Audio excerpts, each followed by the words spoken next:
Martin Lappenherf Alternative Heating Solutions, and we have the 2020 G4000 from HeatMaster here, and we're going to check out the new damper assemblies on the back. Top one is for primary air, and the bottom is what goes to your nozzle for the secondary. And these are actually pretty clever. They got these formed channels, which makes it considerably stiffer. But you will see they changed how they drive them a little bit. And they will just hang there after the bolts are loose.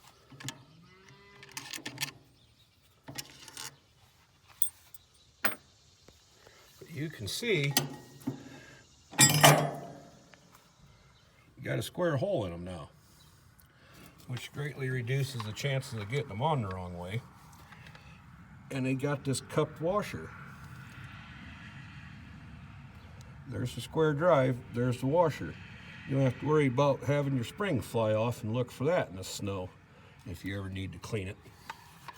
And this is relatively straightforward. Hole on the left feeds the left side of the stove as we're looking at it from the rear. Hole on the right feeds the right side. And I've personally never had anyone plug any air channels, but if you are having issues and it just will not burn right, what you would do is come back here with a piece of paper when it's running and make sure it's drawing equally on both sides. Reassembly isn't bad either. And while I have this in my hand, yeah, they started etching them, laser etching them when they cut them out. And I just about guarantee, without looking in the parts manual, that is the part number for the top damper plate.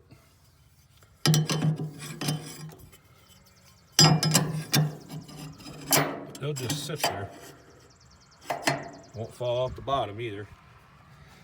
So we'll see what my chances are of doing this one-handed. And no, takes two hands, but it's not difficult. And once you have it back on, what I do is I put a thumb on there and grab the motor and make sure they're locked together and make sure you got that square that went in correctly. Then just put the bolts back in. And you don't have to try to break the bolts. You don't have a tremendous load on them or anything.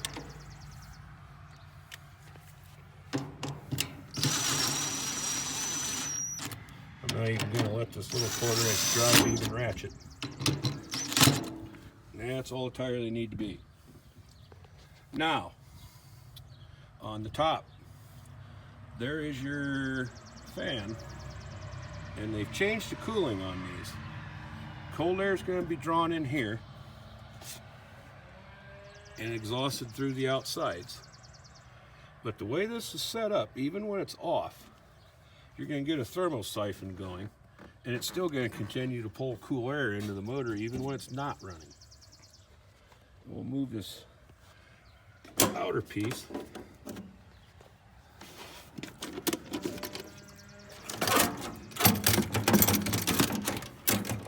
Something else can't be done one-handed. The shroud's off, and it's even insulated. It just uses these snap latches to hold it on. And you can see it's a double layer. You got your outer layer the motor actually mounts to, then that's the inside. It's open now. So now you're going to get airflow around the motor shaft too to help with cooling. And like I pointed out in the last video, these motors do come with high temperature bearings in them now. All the motor issues before was the fact the bearings would go out. I imagine if they had plastic cages in them, might actually get warm enough to make the cages soft, and then the balls would get out of position. We're going to get a closer look at the enhanced cooling. That's the G100. And here is the 4000. I already showed you the shroud, and here they have these cutouts. And I don't think the camera's going to pick it up. But when I look in there, I can see 1/2 inch of motor shaft or so, that's going to have cool air flowing around it. Motor issues should be no more. Between the enhanced cooling and the high temperature bearings that are now used, that should be moot. Now, both rear access panels, and you can see the one for the G4000's on the right, and it's considerably larger than the G100. Done away with the blind corners. I mean, it's straight out. Make it easier to clean at the end of the season. Reinforcement band around the outside. And I'll show you on the G100. Get these blind corners in here that were difficult to clean around, especially because they had the reinforcement there. And you can tell they've rearranged how the tubes are put in. What they found, your fan was here, and the tubes closest to the fan were flowing faster than the outside tubes because the draw is stronger right in the center. So on the new G series,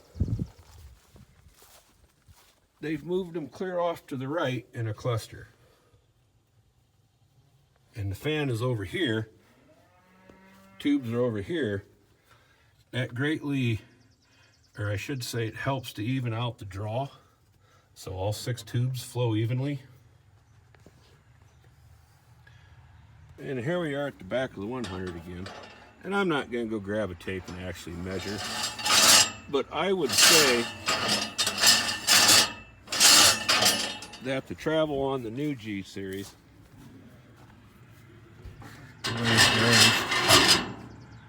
you get a lot more travel.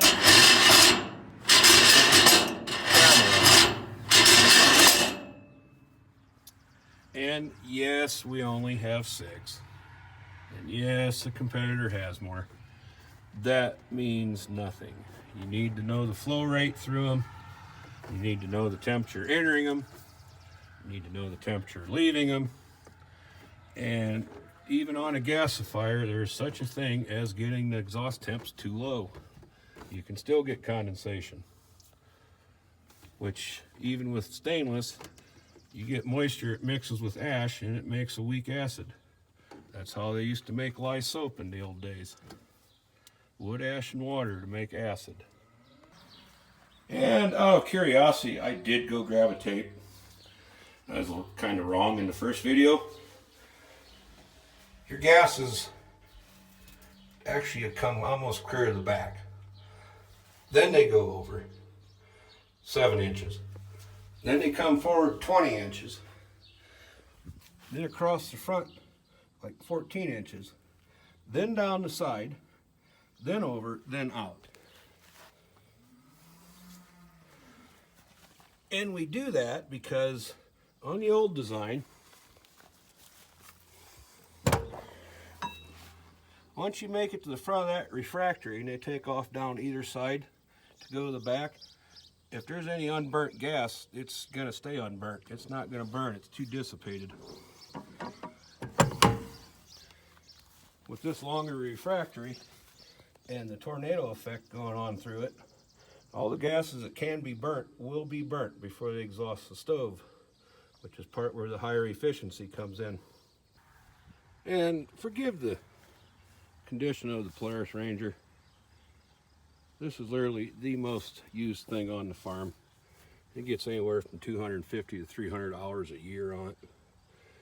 But anyways, what we have here is an oxygen sensor, much like used in a car. And I know some people are going to grumble about this. It's getting too complicated. Well, folks, I believe it was Volvo and either BMW or Mercedes as early as 77 or 78. Cars they were importing into the States had oxygen sensors on. They've been in use for 40 years. It's not a big deal. It's not going to steal your soul while you're sleeping. Just a bit of technology to help up the efficiency. And I'm sure we've seen it. I've seen it on my G200. You may just got done loading it, and it's gassing hard as it can, and you're still getting a little bit of smoke. Not water vapor, I mean actual smoke. You can smell it. Well, that's because it's producing more wood gas than it has primary or secondary oxygen for, so it's running rich. Just like leaving the choke on a click or two on a small engine.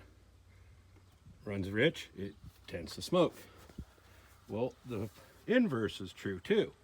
If it's not making enough wood gas, it's not going to gas very strong. That extra oxygen is doing two things.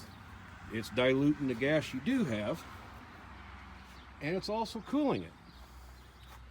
So with the addition of the oxygen sensor, it ups the efficiency even more above what the new refractory does, and moving the tubes and several other things that have been done to this stove. And there's that oxygen sensor cable. Comes down to a 6-pin plug with 5 wires. The extra wires is this does have a heater built in. Oxygen sensors will not work until it reaches a certain temperature. And you do not have to worry that if your sensor goes bad, the stove's going to shut down and freeze up or anything. If the sensor's not working right, the stove will still operate. You're just not going to get quite as high efficiency of it because it can't get the bottom air dialed in perfectly for the amount of wood gas. If you think you are having issues with the sensor, easiest way to do it, power the stove off, unplug it, remove it, just 7/8 wrench, lefty-loosey, righty-tighty, plug it back in, and just lay it up here or across there, then power the stove back up. Once it reaches temperature, it'll start to display the atmospheric oxygen, which I'm at 780 feet above sea level, so I should get a reading of like 20.3 or 20.4. If you're at sea level, it should be 20.9, and the higher you get, the lower it'll be. I believe if you're somewhere in Colorado, it could be reading 16 or 17. The one other thing we'll get into, that is to plug an Ethernet cable into. You can either direct burial a line from your house to the stove, or you can use a Wi-Fi repeater. And what this does is you'll be able to see on your phone or your desktop exactly what the stove's displaying. Not as sophisticated as one of our competitors, but it is a step in the right direction. This has been Martin Lappin of Alternative Heating Solutions. If you find my videos helpful, please subscribe. I'll get a custom URL then for the videos. It'll be easier to find. And as always, if the women don't find you handsome, at least they can find you handy.